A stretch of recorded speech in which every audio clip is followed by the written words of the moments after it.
जय श्री कृष्णा। दोस्तों स्वागत है आप सभी का। दोस्तों कार्तिक माह के पावन अवसर पर आज इस वीडियो में हम लोग सुनेंगे पीपल पतवारी की कहानी। दोस्तों प्राचीन समय की बात है, एक सास और बहू थी। सास अपनी बहू से कहती थी तुम जाओ और दूध दही बेच कर आओ।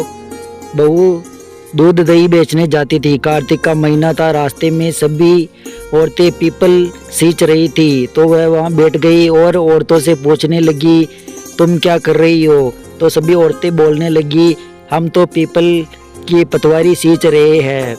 उसने पूछा इससे क्या होता है। औरतों ने जवाब दिया इसे सींचने से अन्न धन मिलता है और वर्षों से बिछड़ा हुआ पति और प्रेम मिलता है। उसने कहा तुम तो पानी से सींच रही हो, मैं तो दूध और दही से सींचूंगी। उसने सास से हर रोज कहती कि तुम दूध और दही के पैसे लाकर दे। तो बहू कहती जब कार्तिक का महीना पूरा हो जाएगा तब पैसे लाकर दूंगी। इसके बाद कार्तिक का महीना पूरा हो जाता है। पूर्णिमा के दिन बहू पीपल के पतवारी के पास में धरना देकर बैठ गई। तो पीपल ने पूछा तुम यहाँ क्यों बैठी हो। तो उसने कहा मेरी सास आज दूध और दही के पैसे मांगेगी। तो पीपल ने कहा मैं तुम्हें पैसा तो नहीं दे सकता, लेकिन ये बाटे डंडे पान और पत्ते लेकर जाओ और इन्हें गुल्लक में रख देना। बहू ने वैसा ही किया। जब सास ने अपनी बहू से पूछा कि दूध और दही के पैसे लाई है क्या, तो बहू ने कहा हाँ सासू माँ पैसे गुल्लक में पड़े हैं।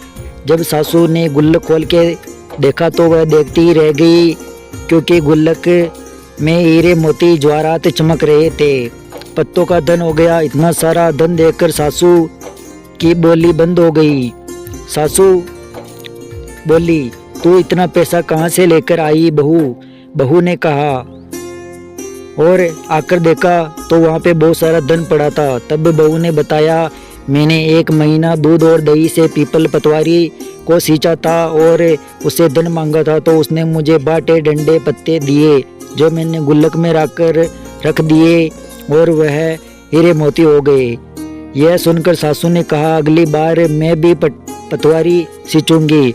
सासू दूध और दही को बेच आती और हांडी को धोकर उससे जो पानी बचता उसे पीपल के पतवारी में डाल देती और अपनी बहू से कहती तुम जाओ और पीपल से पैसे मांगो।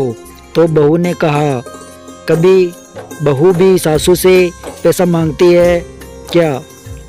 तो सास ने कहा कि तुम पीपल से पैसे मांगो। तो बहू ने दूध और दही के पैसे मांगे। उसके बाद सासू जी पीपल के पतवारी के पास में जाकर धरना देकर बैठ गई। पीपल के पतवारी ने उसे भी डंडे बाटे पान और पत्ते दिए और कहा इन्हें गुल्लक में ले जाकर रख देना। इसके बाद बहू ने गुल्लक खोलकर देखा तो उसमें कीड़े चल रहे थे। ये देखकर बहू ने सास से कहा ये क्या है। सास देखकर बोली पीपल के पतवारी ने तुझे तो अन्न और धन दिया और मुझे कीड़े मकोड़े दिए। तब पतवारी ने कहा कि आपकी बहू तो सच्चे मन से सींचती थी, पर आप तो धन के लालच में सींचती थी, इसलिए पतवारी माता जैसे बहू को धन हीरे मोती दिए वैसे सबको देना और जैसे सास को कीड़े मकोड़े दिए वैसा किसी को मत देना। दोस्तों आशा करता हूँ कि कार्तिक माह में सुने जाने वाली यह पीपल पतवारी की कथा आपको पसंद आई होगी। अगर पसंद आई हो तो वीडियो को लाइक करें और कमेंट करें। वीडियो को ज़्यादा से ज़्यादा शेयर करें और जाते जाते कमेंट बॉक्स में लिख दीजिए जय श्री कृष्णा, राधे राधे, धन्यवाद।